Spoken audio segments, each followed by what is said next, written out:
Nos ha ido bien en las 4 lecciones anteriores. En esta travesía hemos evitado las salidas de los 8 extremos. Ahora llegamos al punto del recorrido en el que debemos mantener la mirada en el camino por la nube de niebla alrededor. Llegamos a la 6ª lección, que se titula Amar a Dios y amar a la gente. Tengo una pregunta para empezar.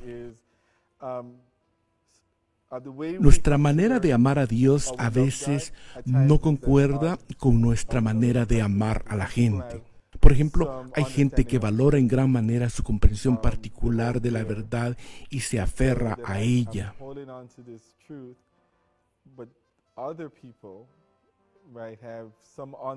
Pero el encontronazo es inevitable cuando otra gente tiene una comprensión distinta de dicha verdad.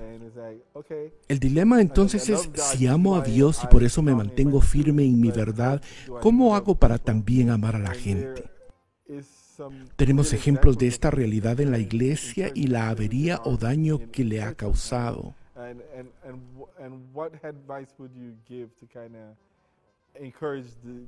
¿Qué consejo podemos compartir para fomentar el equilibrio entre amar a Dios y amar a la gente como debe ser?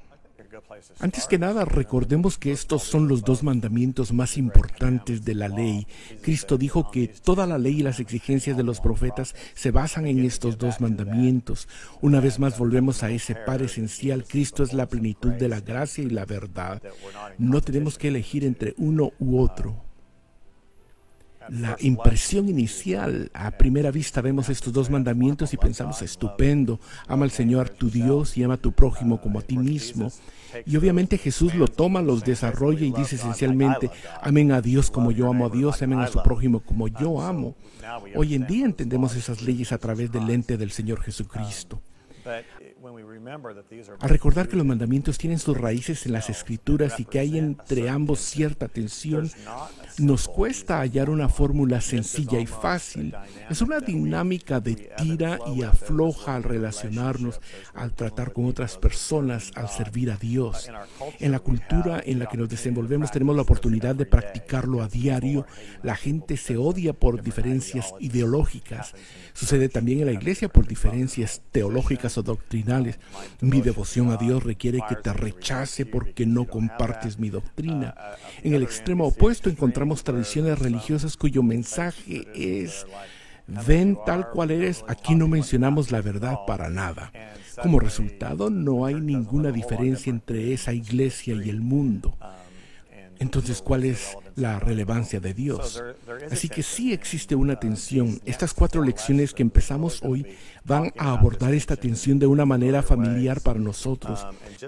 Los extremos que Jody mencionaba en videos anteriores. Cuando nos precipitamos a un extremo o al otro, y como la cruz, a diferencia de esas cruces falsas con verdades a medias.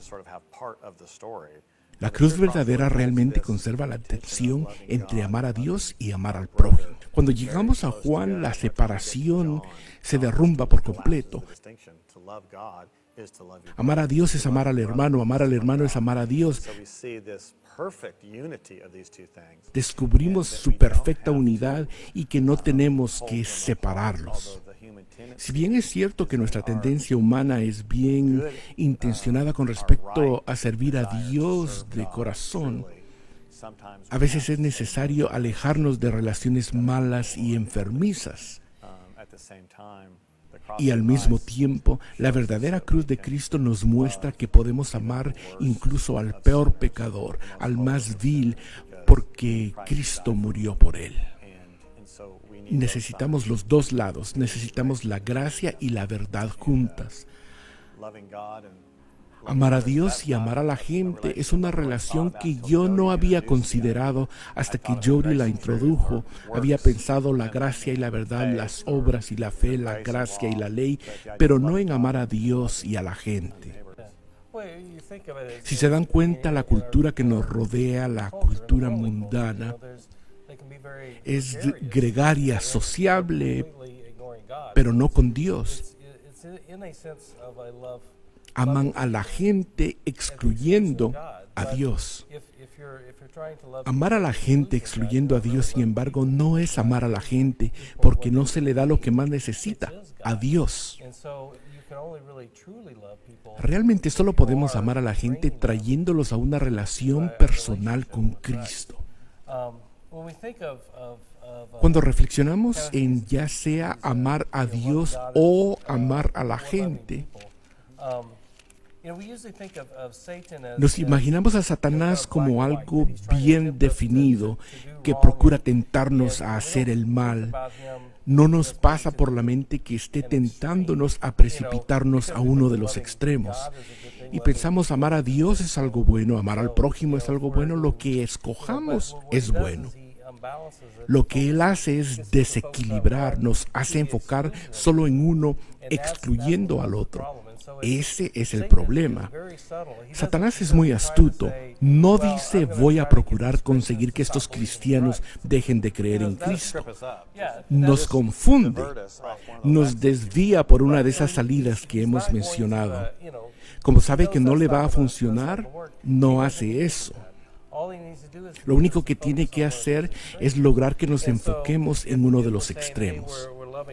Que digamos amamos a Dios, y por supuesto que es algo bueno, pero desequilibrados terminamos enfocándonos más en las verdades de Dios a tal punto que ponemos la verdad por encima del mismo Señor Jesucristo. La verdad se convierte en lo más importante, en el fundamento, y la verdad también termina separándonos de la gente.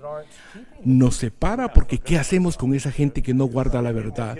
Y hasta nos sentimos bien al hacerlo porque gratifica nuestro ego. Vamos por el camino que es, pero no vemos la línea divisoria debido a la niebla y estamos propensos a desviarnos al carril contrario. Esa pudo haber sido una historia paralela a la historia de El Buen Samaritano. Estos sacerdotes no debían tocar nada inmundo, así era que expresaban su amor a Dios.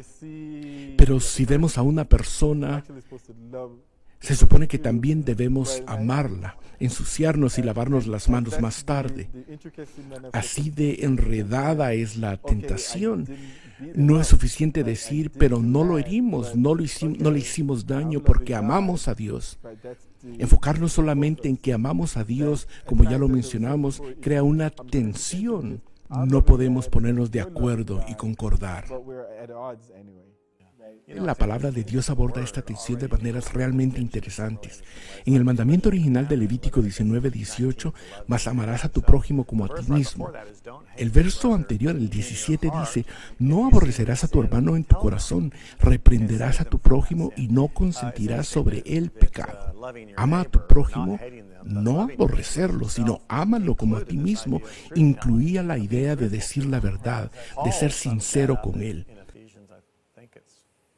Pablo lo resume en Efesios 4:15 como hablar la verdad en amor. En otras palabras, ni Pablo ni Moisés lo ven como polos opuestos, sino como dos cosas que están relacionadas.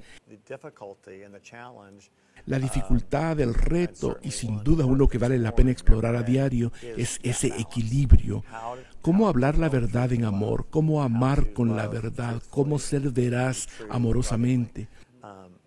Es algo dinámico, no hay una fórmula fácil. Es como estar en ese camino con la nube de niebla alrededor, mirando con mucho cuidado. Hay que reducir la velocidad. No se puede atacar a la persona con la que uno no se puede poner de acuerdo.